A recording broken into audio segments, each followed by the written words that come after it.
attracted me to own multiple franchises was really the model of franchising itself. They allowed you to expand with multiple units, and that was very interesting for my ambition and my growth strategy. Once you're set up with one unit, it's very easy to then replicate what you've done for a second, third, or fourth time, and the more you do it, the better you get at it, and it's sometimes even a little bit addictive, and that you continue to learn and improve every time you continue to add units to your portfolio. I always knew that I only did not want one site. From my young age, I was quite ambitious, so I was looking to grow into a larger state, and it was the first step being franchising a relatively low risk and rather secure return, because it's a model that's already effectively been proven, was for me the easiest way into it, and how I decided to do it. And so along the years, it ended up being several brands, several units, and that's thanks to the model.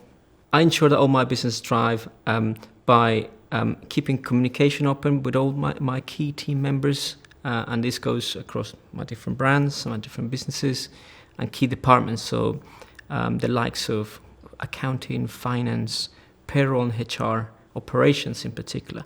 And the key to this is what I've found to be the key is empowering my employees to make decisions and to allow them the opportunity to develop themselves personally and also professionally within the business. I think that's been an absolute key for us to continue to thrive along the last decade or so. My biggest achievements as a franchisee for Sex was the fact that I found one of the founding members of the Franchise Council.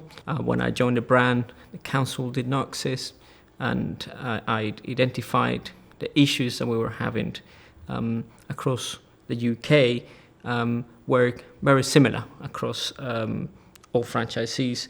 So we decided to create this group where we joined forces and we collected all concerns and the franchisees had across the country, with a view to bring this to the franchisor and find a collective way of addressing the problems, and somehow ended up helping not only the multi-site operators but those single-store operators in the country. We've made a difference to communities we've been involved in many different programs along the years. Some of these programs are either charity work at a local level.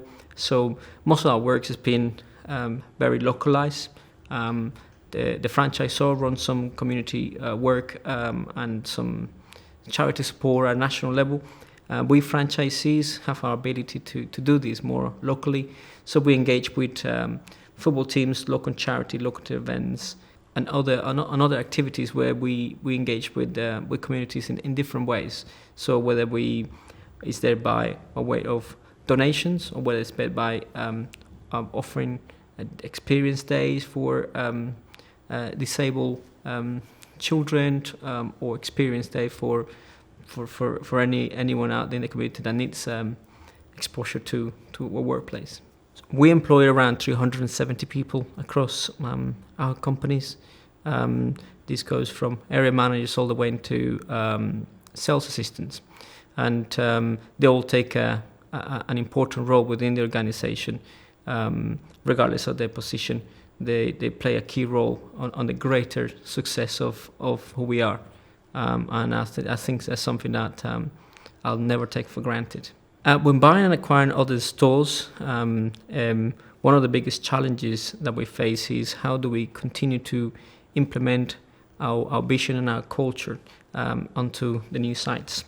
And we run a lot of training sessions with the new teams, and particularly focus on the social element of then getting to know us as a company and as people, to ensure that with time they start representing our values and the vision that we want for the business.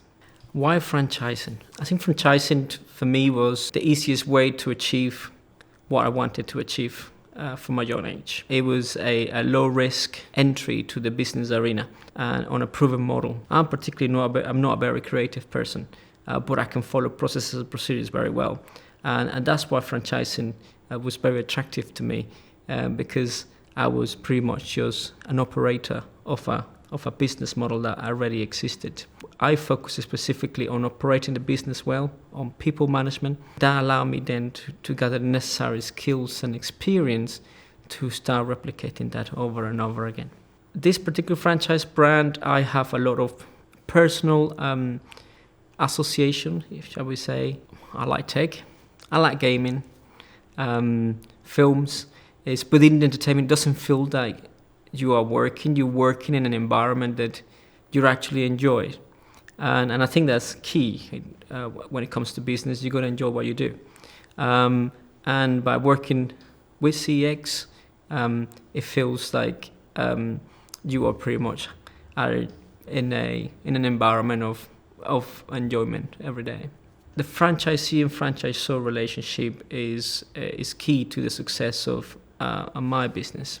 So it's important that we both understand our aims and our goals. And this is why I found that the foundation of the Franchise Council was so key. It was to enable all franchisees, including myself, to have a combined voice with the franchisor. And we have, as a result of that, been able to make some changes to the way, some of the processes, procedures, some of the commercial strategies that the business had as a whole, thanks to the way we approach franchise, and how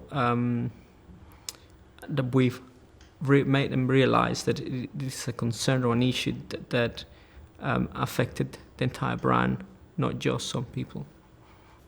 So I would recommend franchising from anyone that wants to embark themselves on a multi-unit